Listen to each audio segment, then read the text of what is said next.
Hey guys, today we're going to go over Zerg. The way we're going to do with Zerg is a lot different from Protoss and Terran if you've watched those two videos, because with Zerg or with Terran and Protoss we do a lot of preaching about non-stop worker production, and with Zerg it doesn't really work that way because of the way like Army and Larva and stuff like that works. So basically we're going to go over like the opening kind of build order, and yeah, we'll kind of see as we go, like how exactly we want to break this down. But I'll go over the build order in the beginning. The first thing is that I strongly recommend when you're playing pubs is you do not 9-pull. I feel like 9-pull is more for map control and things like that when you have strong teammates that you're trying to protect or keep them from getting cannoned or anything like that while they go tech or whatever they need to do. If you're playing Zerg and you're going 9-pull or something earlier than that for cheap kills, I don't think it's going to get you very far. You're not really going to improve your play. You're just hoping for cheap wins, and I don't recommend that. Okay, so first we're going to go up to 9 drones, and then we'll start our Overlord. So because we're not playing 9-pull, the two different builds would be hatch first or 12-pull. We're going to go over 12-pull because it's more common what you're going to be doing. And I'll explain later a situation where you'd want to go hatch first. So I hotkey my Overlord to 3 and my hatchery to 1 and 2 in the beginning. This way just so you can keep up with your Overlord a little bit quick. Like if you're running into Terran or cannons or anything like that, you can quickly save it, not suicide it. So the Overlord finishes here. We start 2 more drones.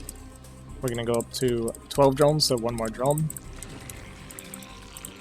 And then we'll move our drone up here and start our pull. So this is 12-pull. 12-pull is good at stopping. If you get 9-pulled, then that Zerg will just be way behind because you can continue making drones the whole time. If you're getting 9-pulled, you can drop a hatchery or a sunken, make like 2 lings, and you're totally fine. Because they're making lings, they're not continuing drone production, so you're going to be pretty far ahead. The other thing too is our second Overlord we want to send out towards our front. This way you can see just if there's anything coming your way, like if zealots, lings, anything like that. We also like to do this because we're getting scouted. It's good to know when you're getting scouted. You can do 12 hatch, or 12-pull, 12 hatch. I personally like to continue making drones non-stop.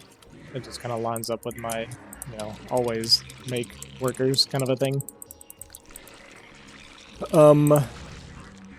And this is where it kind of starts to vary, like, game to game, depending on the situation. So here I'll just go ahead and make the creep colony because we'll play it like as if we're kind of in a real game. And I'll go over in the future things like SimCity as well. We're just basically trying to kind of establish a build order and help the build and what we're kind of aiming for in the beginning. I don't really have like a set build for Zerg. I kind of just continue making drones in the beginning. As your resources build up, you can make your hatcheries depending on if you need gas, you can go gas. Never go 4 hatch before gas. You pretty much never go 4 hatch at all, unless you're just having a hard time spending money.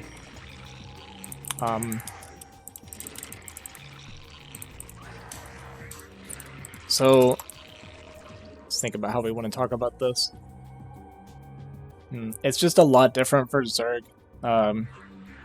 Depending on like how your team wants to play and what's going on in the game, sometimes you'll want to go like gas before your 3rd hatchery. Because you need ling speed early, or maybe you want to go muta rush, things like that. Basically, I'm just gonna go over. I'm just kind of gonna go over basic macro, which is like what I'm doing here. If I'm pubbing with Zerg, this is more or less how I would play.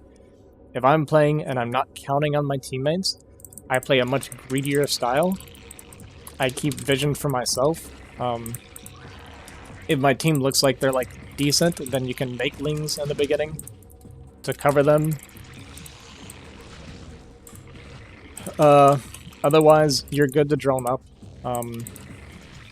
In the beginning, you don't need a whole lot of drones with Zerg. Like, if you're gonna start ling production, right? You can have this drone line.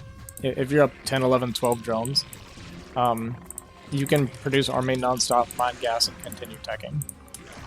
So like here, like say I wanted to start making lings, but we wanted to work towards muta or something like that, then I'm at, a decent enough drone count We're at, I think 12 or 13, something like that. And you can afford 3 hatchling unit like this. The thing with Zerg is you kind of fit in drones whenever you can. My philosophy with Zerg is, if you can ever get that extra like 1 or 2 drones out more than what you need for like if you're going lings or something, and you have that extra income, you can feed that into like tech instead, right? So you can start mining gas or start another gas, start your lair, start your hydrogen, whatever it is you want to go for. But yeah, I recommend when you're playing pub, you play a little more macro heavy, play towards tech. Get lings and stuff early to help them fight, but you don't want to commit the lings too long because they get outscaled really quickly, really hard by things like bio, zealots, stuff like that. So yeah, okay, you kind of see what I mean here with my resources, right? Like, my resources are going up while I'm continuing non-stop 3 hatchling production. So if there were fighting, you could continue link production like this. You can contribute to the fight. I actually should have gotten that speed before layer if that's what the situation is. And here you see I can drop like a second gas.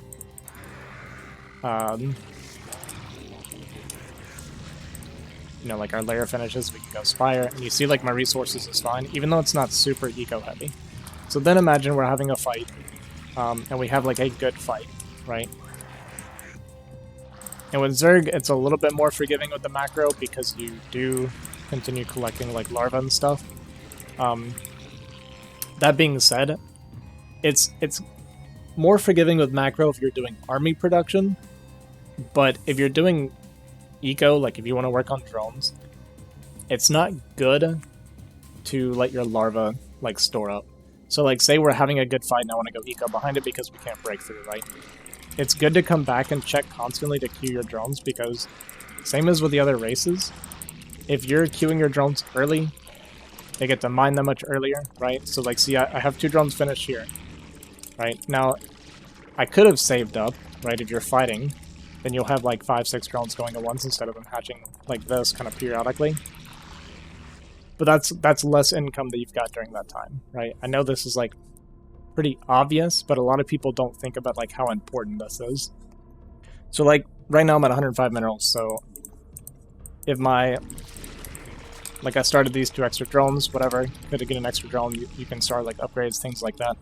This little bit of extra income you're getting from starting your drones a little bit sooner makes a big difference. I actually kind of like really put this together watching StarCraft 2, where it's like, if I queued 10 drones at once, and then another person queued 10 drones, but they queued it like, as the larvae are coming out, you know, 1, 2, 3, 4, 5, like something like that as it's coming out, they're just getting that much more income, and that kind of stuff can snowball.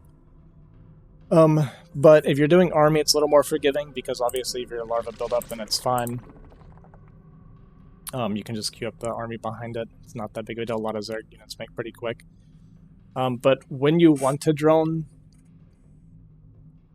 it just kind of depends on game state. Like if you're having a good fight, then you can drone. Anytime you're getting good trades or you're getting some sort of map control, it's good to drone. If you're not looking for a fight and you want to just defend and kind of build up or tech up, whatever, then it's good to drone. Yeah, it's going to be a little hard to cover Zerg really broad like this, but next week we'll for sure go over like specific situations, and I think you'll get a better idea of when to drone, when to deck, when to army, that kind of thing. Oh, another thing with Zerg that's pretty forgiving is if you hotkey your hatchery, right? Just kind of your main base. It's kind of nice because you don't have to worry about hotkeying individual hatcheries in that sense. You do have a lot more Zerg units, but you know, you have more leniency on like doing army hotkeys, right? So got my army hotkeys here, and then just a hatchery hotkeyed, and then you can just control click a larva, or you can go through them individually, whatever works better for you. Double clicking, but I don't think double clicking is typically very good. I almost always try to hit control when selecting units, but these are like kind of basic mechanics that I might go over in a separate video. Yeah, so it's pretty convenient forgiving in that sense. Like, if I just want to make lings, it's fine if I've kind of forgotten and I want to go back, right, and just kind of quickly do something like that. It's not that big of a deal.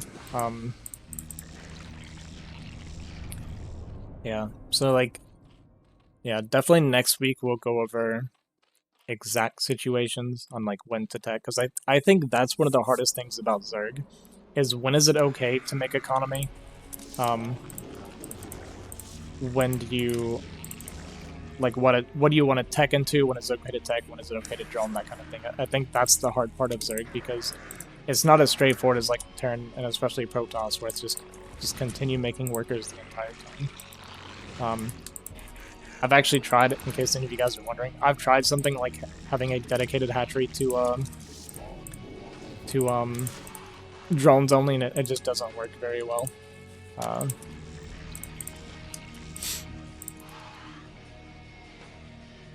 Yeah, I've tried it. It totally flops. Yeah, we'll go find a replay where maybe I can show a little bit, just kind of the opener and kind of the general way it plays out. We'll just find a game that's like a decent example where I can show you when I start droning, when I expand, that kind of thing. These are things that'll definitely be covered next week for the other two races, but for Zerg, this is macros a lot different with Zerg. So it's kind of like we're skipping that first step that we have with Terran and Protoss.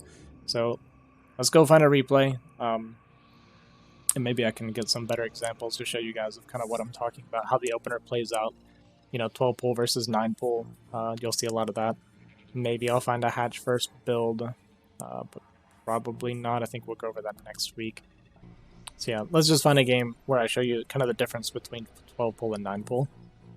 Okay, so I just spent like an hour looking for replays just through autosave, and I do not have any good examples from pubs of kind of what I wanted to show. Part of the problem is I've done so many in-houses lately that almost all of my games are in-houses, which I kind of wanted to avoid showing like a ZVZ, like comparing two Zergs in an in-house, because that's not what most of you guys are going to be experiencing. Because a high-level Zerg game is very different from like pubbing Zerg, right? Like if you see me in an in-house Zerg, it's very different. But this one, at least in the beginning, kind of will show what I'm talking about. We're actually double Zerg against Terran Toss.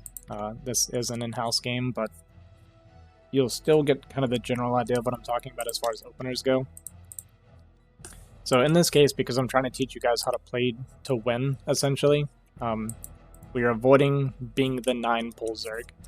If you guys are pubbing, I know I mentioned this earlier, but if you're pubbing, 9 pull is relying on your team to win, more or less. And I'll show you exactly what I mean. So in this case, my teammate goes 9 pull and I go 12 pull. I'm pretty sure I got 12 pull. I might go hatch first, but I think I 12 pull here. So here you ask if I'm going to go mute. I say no. That's partially because we don't even know what we're up against. Like, we'll see how the game plays out. So here he says he'll go 9 pull. I think I 12 pull because of the Zerg. Okay, no, I do actually hatch first. Oh, no, okay, so I do 12 pull, okay. So this will be a good example then. So this is, I did do it a little bit late, but it's kind of the same idea regardless. So I did 12 pull, he does 9 pull, and I just continued drone production, essentially, for a while. And this is kind of what I was talking about as far as like reading game state. So because he's Lings and he's going to continue massing Lings, I get this just in case of like a Zealot counter while he's messing with this or whatever. But we don't even make it a sunken, right? And this is something you'll see me do a lot. So I'll make a creep and just kind of leave it. And this is more for like scouting, or if it's just like a random unit decides to come in. Just save the resources, right? There's no reason to spend it now. Put that towards a drone, right? That stuff snowballs. It's extremely important. So don't immediately go into sunkens. And the reason I can safely do this is because I have this Overlord right here watching him. So I have the Overlord watching if any Zealots come out. And he's down here watching the Terran, which we already saw was max. So like in this situation, I know I'm not going to get hit. And if I do get hit, I see it coming. I can start my sunken, start a couple more creeps if I need to. The sunken will buy me time for my other sunkens to finish, right? So that's why you'll see me sitting on creeps a lot, because instead of making that sunken now, I have been able to make an extra drone or something sooner, which gave me better economy, and it kind of continues that way. So you want to make your defensive structures as late as possible. You can even kind of skip it, but it's a little bit dangerous in case they hit. So here I got scouted, and it's like, okay, now I know to keep more of an eye out for him moving out. But again, my teammates got control, so I'm just continuing to drone up, and I'm going straight into Hydra Tech. This is something that you can do when you're reading like the situation, right? So he has control right now. We have a lot of vision. I know we're safe. This guy's mech. I don't know if he's Vulture or not, but we know he's mech, so I got a little bit of time. If he is Vulture, it doesn't matter. I'm going Fast Hydra. Fast Hydra counters pretty much every single mech opener build that you'll get out of Terran. So yeah, they're in here defensive because his teammate's mech. My teammate went 9 pull, they didn't know what I was doing. I'm quick Hydra. So I do cut drones really early, because we need to get damage done, right? So he sends his Vulture and he doesn't get any kills, I'm pretty sure. We chase it off and I've already started my Hydra production. I think it did it around, yeah, right at 20 drones. Okay, he does actually get one. So I did it right at 20 drones. I even rebuild this drone to stay at 20 drones. 20 drones is pretty much all you'll need. I'm not going to go over the specific build yet. I know I've said this a few times now. We'll get very in-depth on specific builds with Zerg. But I just figured I might as well show you one game where we kind of use the situation and, you know, 12 pull versus 9 pull, right? So like you see the drone count. He was 9 pull, he continued to mass lanes, he ended up making an extra drone or two. And you see like his money is pretty much spent, my money is spent, but I'm double at drones, right? And because of that I can continue like massing a higher tech. And I'm even sneaking like a couple extra drones. So this is kind of what I was talking about, where it's like, okay, I got some Hydras out. This guy opened Vulture, so I know I'm safe against Vulture. Hydra's going to be good against the Zealots.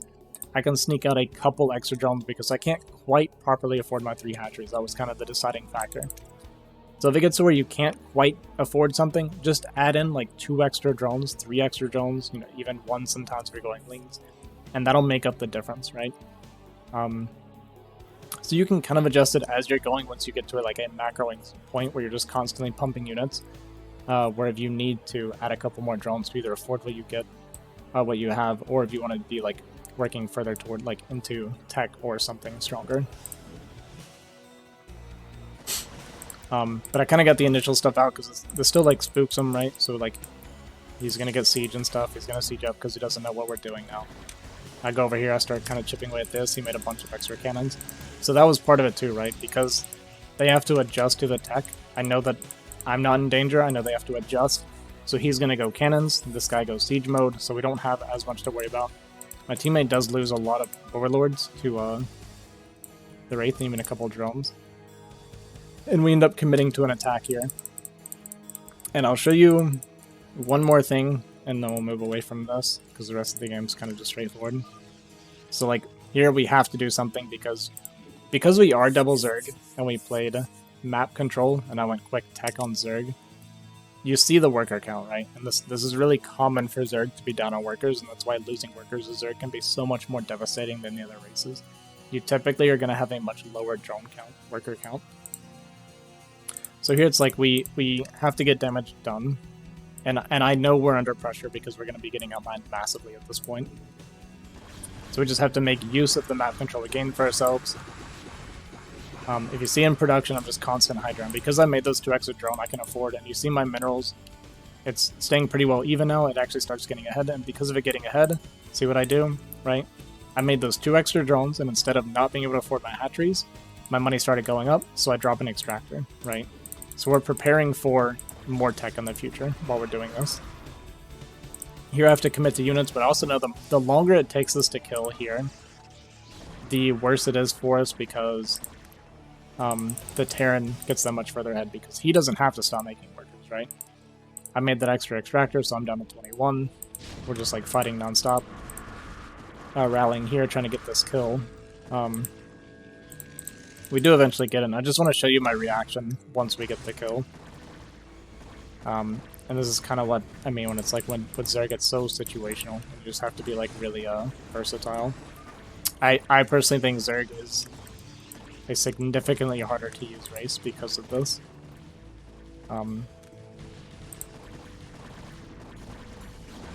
So you see I'm working towards lair now. Like, we're continuing tech, right, the whole time we're doing this, because I'm getting that little bit of extra money. I'm starting to float a little bit because I'm not fully using my larva all the time, which is fine because we're making progress here. Right? And so here, he dies. And watch what happens. Immediately, we start drones. I guess I did supply block, but I drop a Spire. You know, I continue my tech. I'm getting the extra gas income. But you'll see me just, like, full swap to eco here. The supply block was pretty bad. If you want a tip, don't do that. Don't supply block. But we are 2v1 on the map right now, so because we killed one, I can be a little bit safe. I just need to, like, watch his front and make sure we see when he's pushing out or what he's going for, right? I've got this one down here in case it's like a drops. Here I'm not too worried, you know, I start my overlord spread, right? So it's just, we basically just need to make sure we don't get caught off guard while we're going eco and tech right now. Because I know we're very far behind in eco and tech. So I start droning, I drop my Spire like I said, I start fanning out overlords in case of drops or anything like that. I got these down here, got this one here, these two down here. This one kind of was watching the front, I guess I moved it, which was bad. So this needs to be moved over a little bit more. Here he's going for the drop. You know, I got the Hydra here, so we spot it.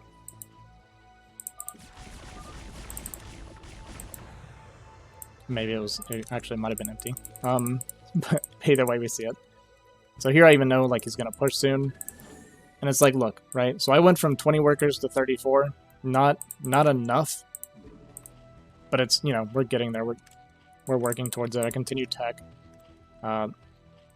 We see the move out, so I think I probably start units. Yeah, so I start units, I start my hive, but while this is happening, I still do move out with the drone to start an expansion, right? Like, my main is pretty well saturated enough. So from here, I don't have to continue. With Zerg, so I will say this, with the other races, overproducing workers on one base is totally fine, right? Because you'll end up transferring. With Zerg, you don't want to do that. So while my drone count's not like super high comparatively, he doesn't really have much more income than me right now. It might even not be higher, it might be about the same. And with Zerg, it's like, you can start your hatchery, and then you can like do your flood of drones if you need to, right? You don't need to do it and be over mining before then. That's actually pretty detrimental for Zerg. So with Zerg, you don't want to overproduce on one base like you do with the other two races. So here I can kind of focus on tech and everything while my expansion is building, because we want to be able to fight that kind of thing. So we'll start skipping through a little bit. We're not going to like really watch the game. You know, I continue to tech because we're against mech, so I start going to Defiler. One thing when you're with Zerg, when it comes to expanding, there's basically two ways to do it. You can either make a ton of drones off of this base and transfer them all over, or what I personally prefer to do, because usually at this state in the game you're going to be fighting a lot, like we did stop a push, he's going to be pushing out non-stop, we need to be pressuring him at the same time, is I'll just use my fully saturated base for army, right? And then for your expansion, if you want to get your drone count up quicker, multiple hatcheries for building the drones is better. 2, ideally 3 if you have enough money. But if you're macroing well, you're typically not going to go straight to 3. Do supply block a few times here, and then, you know, we're fighting down here, so I do start floating a bit, but as I mentioned with Zerg, floating's not that bad. And you'll see, like, 6 more drones just like that, right? Popper up 6 more drones. And you can see my worker count's catching up now. So I just continue doing that, and then if I start floating a bunch, you'll actually see me expand. And start dropping more hatcheries, right? Like, obviously, if you're floating a bunch of money, you want to start dropping more hatcheries. If you can expand, go and expand, but don't just kind of, like, blindly expand. You need to make sure it's safe for you to. In this case, because of how I got him at the front, I know I can pretty much do whatever I want as far as expanding and growing. And see, my worker count did eventually build its way up. That's pretty much it for this one. Yeah, Zerg's a lot different. I think I end up going up over 60, or well over 60 in this game. But yeah, Zerg's just a lot different with the macro, because it's so situational on when you can drone. So I would say the big takeaways for this one is don't 9-pull unless you have good, reliable teammates. Next week I'll probably cover, at least sometime soon, I'll cover the proper way to 9-pull. Don't just 9-pull and send your lings into a fight. And the other thing is just know when it's time to tech and know when it's time to drone. If you have map control, if you've recently killed like a big army or something, if you're putting pressure on someone but you don't think you can quite get the kill, but you're not worried about counterattacks, then you can drone, you can expand, you can tech, that kind of thing. Just don't get too caught up in massing units off of low eco. And just, right, the other big thing is just remember that 1 drone, that 2 drone, those 3 extra drones that you can sneak in the beginning, mid-game, whatever, if your eco's not full on one base, can make a huge difference. I would say that's the biggest thing that I could teach right here, is just, if you need to continue growing, don't get just the right amount of drones, throw in that extra 2 or 3 drones if you can, and kind of grow from there. Yeah, that'll do it for this one. I know this one's a lot more broad and in general than the other races. If you have any questions, please feel free to ask me and I'll do my best to answer or include them in a future video. I think as you guys ask questions and I'll get a better idea of what you guys need to know, it'll really help me kind of hone in on what to teach you guys with Zerg. But thanks for watching. I do appreciate it. I hope you enjoyed. I think next week I might do some kind of general like tips and tricks and that kind of thing instead of race specific. Maybe put more videos out than normal. We'll see. We'll see what I feel like. But I hope you guys enjoyed it. I hope you learned something. Like I said, please feel free to ask. I would love to answer your questions because I know this one's a bit more vague than the other two. Yeah, catch you guys later. Peace.